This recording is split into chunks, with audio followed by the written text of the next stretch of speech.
সুপ্রিয় দর্শক বন্ধুরা আসসালামু আলাইকুম। আশা করছি আপনারা সবাই অনেক ভালো আছেন। আজকের এই ভিডিওতে আমরা রিভিউ করব Redmi Note 12 Pro স্মার্টফোনটিকে। এই ফোনটিতে ব্যবহার করা হয়েছে ফুল এইচডি প্লাস রেজোলিউশন ডিসপ্লের সাথে 120 হার্টজের হায়ার রিফ্রেশ রেটের সুবিধা, সাথে থাকছে most powerful gaming chipset processor. এছাড়াও থাকছে ব্যাক ক্যামেরা দিয়ে সর্বোচ্চ 4K তে ভিডিও রেকর্ড করার সুবিধা। আরও থাকছে উল্লেখযোগ্য ফিচার। তো Redmi Note 12 Pro স্মার্টফোনটি বাংলাদেশ এবং ইন্ডিয়ার বাজারে কবে লঞ্চ হবে এবং কত প্রাইস রেঞ্জে লঞ্চ হবে সমস্ত কিছু শেয়ার করব আজকের এই ভিডিওতে। তার আগে যারা এখনো পর্যন্ত আমাদের চ্যানেলকে সাবস্ক্রাইব করেননি অবশ্যই চ্যানেলকে সাবস্ক্রাইব করে দিবেন, পাশে বেল আইকনে ক্লিক করবেন পরবর্তী ভিডিওর আপডেট সবার আগে পাওয়ার জন্য।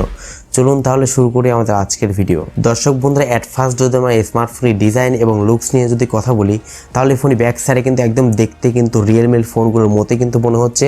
ব্যাক সাইডে 3টি ক্যামেরা সেটআপ থাকছে অ্যান্ড ফ্রন্টে কিন্তু একটি মিডল পাঞ্চযুক্ত ক্যামেরা কিন্তু ইউজ করা হয়েছে। তবে ব্যাক সাইডে কিন্তু একটি বাবল টাইপের ইফেক্ট দেওয়া হয়েছে, যেটি কিন্তু দেখতে অনেকটাই ভালো লাগছে আমার কাছে। অ্যান্ড ব্যাক সাইডে কিন্তু গ্লোসি ফিনিশিং দেওয়া হয়েছে। দর্শক বন্ধুরা, এবারে যদি আমরা স্মার্টফোনের ডিসপ্লে সেকশন নিয়ে কথা বলি তাহলে ফোনটির ডিসপ্লেতে ইউজ করা হয়েছে 6.67 ইঞ্চেসের একটি ফুল এইচডি প্লাস রেজোলিউশন একটি ওএলইডি ডিসপ্লে এখানে ইউজ করা হয়েছে, যার রেজোলিউশন হচ্ছে 1080x2400 পিক্সেলস। ফোনটি পারফরম্যান্স সেকশনে কথা বলতে গেলে এখানে আপনারা অ্যান্ড্রয়েড 12 এর সুবিধা পেয়ে যাচ্ছেন এবং এর MIUI হচ্ছে 13 এখানে ইউজ করা হয়েছে। ফোনটির চিপসেট হিসেবে থাকছে মিডিয়াটেক ডাইমেনসিটি 1080। এই চিপসেটটি কিন্তু ইউজ করা হয়েছে, যেটি কিন্তু গেমিং এর জন্য মোস্ট পাওয়ারফুল একটি চিপসেট এবং এর জিপিইউ হচ্ছে Mali G68। Redmi Note 12 Pro স্মার্টফোনটি কিন্তু আপনারা মাল্টিপল র্যাম রম ভেরিয়েন্ট পেয়ে যাবেন। 6GB RAM 128GB internal storage, 8GB RAM 128GB internal storage এবং 8GB RAM 256GB internal storage. তবে স্মার্টফোনটিতে কিন্তু আপনারা দুইটি সিমের পাশাপাশি একটি মেমোরি কার্ড ইউজ করতে পারছেন না।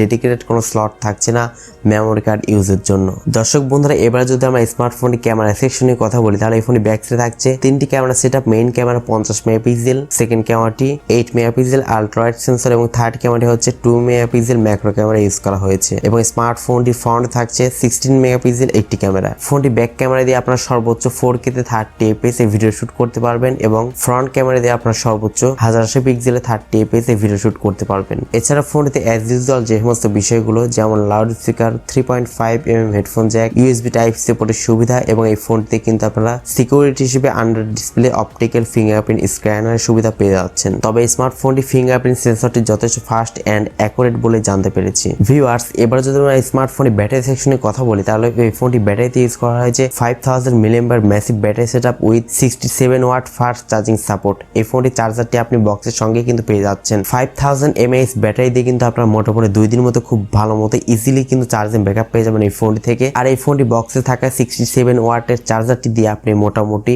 মাত্র 41 মিনিটে কিন্তু 100% চার্জ করে নিতে পারছেন। অনেক বিষয় নিয়ে কথা হলো, তো এখন কথা বলা যাক এই ফোনটি আসলে দেশের বাজারে কবে লঞ্চ হবে, ইন্ডিয়ার বাজারে কবে লঞ্চ হবে এবং কত প্রাইস রেঞ্জ আসলে লঞ্চ হতে পারে। এই স্মার্টফোনটি সম্ভবত ইন্ডিয়ার বাজারে কিন্তু নভেম্বর মাসে, মানে এই চলতি মাসে কিন্তু লাস্ট দিকে কিন্তু লঞ্চ হওয়ার একটা পসিবিলিটি রয়েছে। তবে ইন্ডিয়াতে লঞ্চ হলে এই ফোনটির প্রাইসটি হতে পারে 20,000 টাকার আশেপাশে কিন্তু এই ফোনটির প্রাইসটি হতে পারে। অ্যান্ড এই ফোনটি বাংলাদেশে সম্ভবত ওই ডিসেম্বরের প্রথম সপ্তাহে বা মাঝামাঝি পর্যায়ে কিন্তু এই স্মার্টফোনটি আনঅফিসিয়ালি দেশের বাজারে লঞ্চ হওয়ার একটা পসিবিলিটি রয়েছে। বাংলাদেশে লঞ্চ হলে এই ফোনটির প্রাইসটি হতে পারে সম্ভবত 25,000 টাকার আশেপাশে এই ফোনটি বেস ভেরিয়েন্টের প্রাইসটি হতে পারে, এমনটাই এক্সপেক্ট করা যাচ্ছে। আশা করছি Redmi Note 12 Pro সম্পর্কে আপনার সমস্ত কনফিউশন একদম ক্লিয়ার।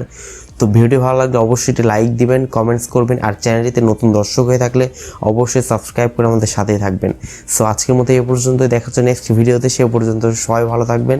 আল্লাহ হাফেজ, আসসালামু আলাইকুম রহমতুল্লাহ।